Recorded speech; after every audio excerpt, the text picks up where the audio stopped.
nin la yidhaahda doctor cali cumari yaa wuxuu ka sheekeeyey inuu sacuudiga ku arkay islaan waayeela.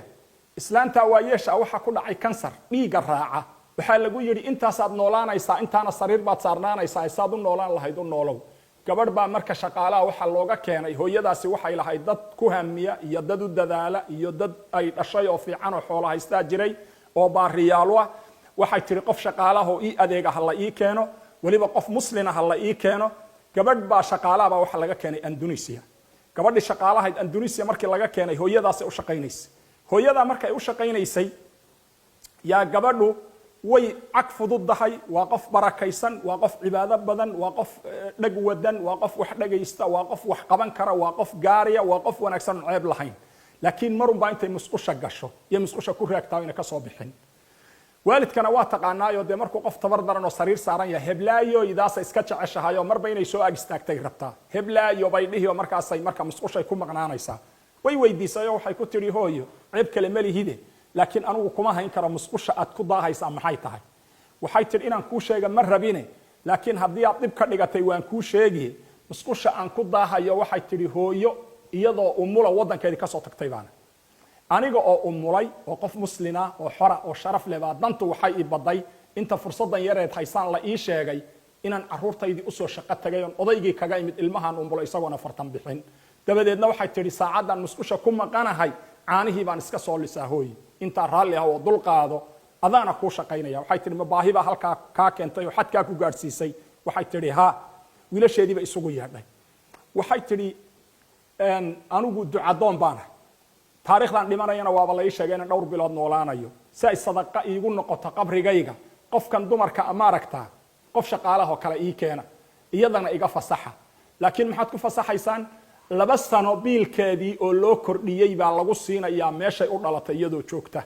maantana dadka ay danaynaysa inay hadiyad u qaado oo dhan waxay rabtaa ha loo soo iibiyo, gurigeedii waxay uga baahnayd oo dhan ha loo soo iibiyo, tigidhkana ha loo soo jaro, ha la soo arad bixiyo. 2 sano kadib caqdigaanu kula gallay ilmahaaga markaad soo guriso wuu kuu shaqaynayaa markaa noo soo shaqata ku dhahabay tiri.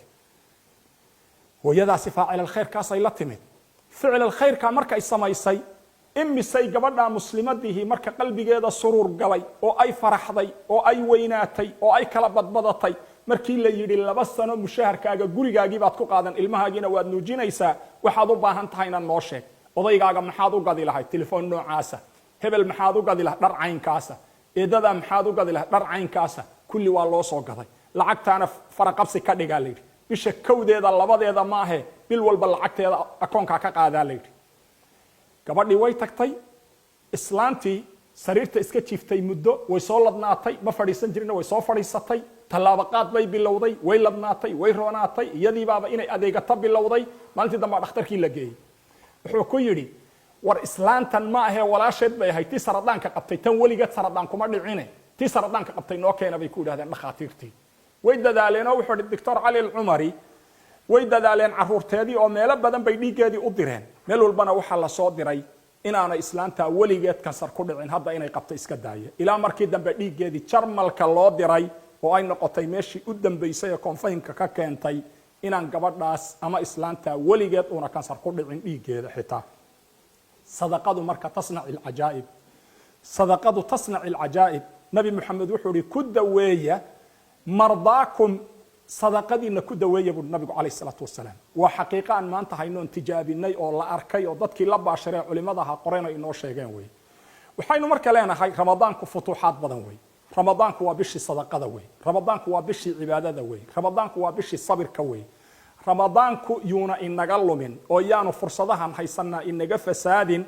waxaan ku gabagabaynayaa nabi maxamed waxaa loo sheegay calayhi salaatu wasalaam 2 gabdhood. gabadh baa looga sheekeeyo waxaa la yidhi heblaayo waxbay sadaqaysataa rasuulka ilaahayo, waana waxa weeye maal fara badan bay leedahay, wax badanna way bixisaa, wax badanna way cibaadaysataa, wax badanna way samaysaa, laakiin tu'di jaaraha waa akhlaaq xumadii wey. tu'di jaaraha jiiraankeeda way dhibtaa.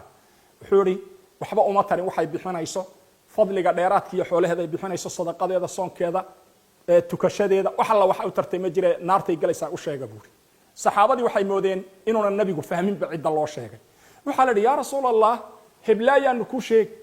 gabadhaanu ka warramaynaa waa heblaayo waa ti ataqiina khayrka badnayd weeye hal ceeb ay leedahay oo dariskay dhibtaa bas wuxuu yidhi u sheega ahlu naar weeyaan nabi maxamed calayhi salaatu wasalaam tu kalaa looga sheekeeyey waxaa la yidhi xoolo badanba ma haysato waxay sadaqaysa ma haysato waxay dadka siisa ma haysato waxay wax tarta ma haysato waxba wax ma bixiso cibaadadana inta faradka abay samaysaa laakiin dadka oo dhani way ka nabad galaan wuxuu yidhi akhlaaq wanaageeday jannada ku gashay u bishaareeya nabi maxamed calayhi salaatu wasalaam waxaa laga yaabaa darajatu saa'imi alqaa'im inaad ku gaadho akhlaaq macaankaaga waxaa laga yaabaa adoo aad u cibaado badan laakiin akhlaaq xumada iyo mucaamala xumada kaa soo baxaysa in ay in badan camalkaaga hoos u dhigto ay qayrkaa kaa reebto yaanay afkaagu yuuna qayrkaa kaa reebin dhibkaagu yaanu ku dhaxalsiinin naar ilaahay ka cabso addoommada si wanaagsan ula dhaqan waxaad aragtaa cibaadaadka marka laynooga warramayo cibaadaadka shacaa'iriga ah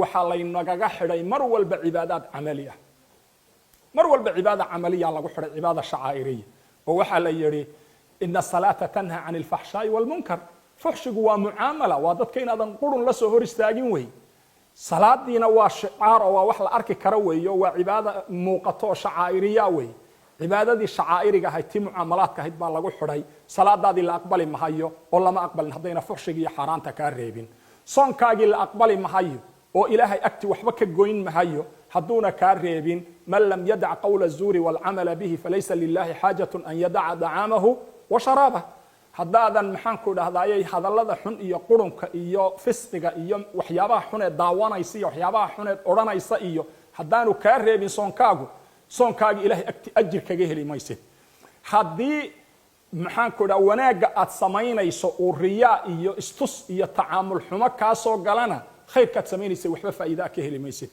waxaynu leenahay addaalu cala alkhayri sidii inuu caadada ahayd ka faacilihi duruusun wa cibar iyo axkaamu siyaam baynu ka warrami doonaa ilaaha idamkiis addaalu cala alkhayri ka faacilihi buu nabigu uhi calayhi salaatu wasalaam amar ma aha laakiin waa dalab waxaan rajaynaynaa qof walba oo muslim oo shariidkaas soo gaadhay inuu nashriyo si ay nafcigu uu caam u noqdo oo dadka muslimiinta o dhan uga faa'idaystaan wabillahi tawfiiq wasalaamu calaykum waraxmat ullah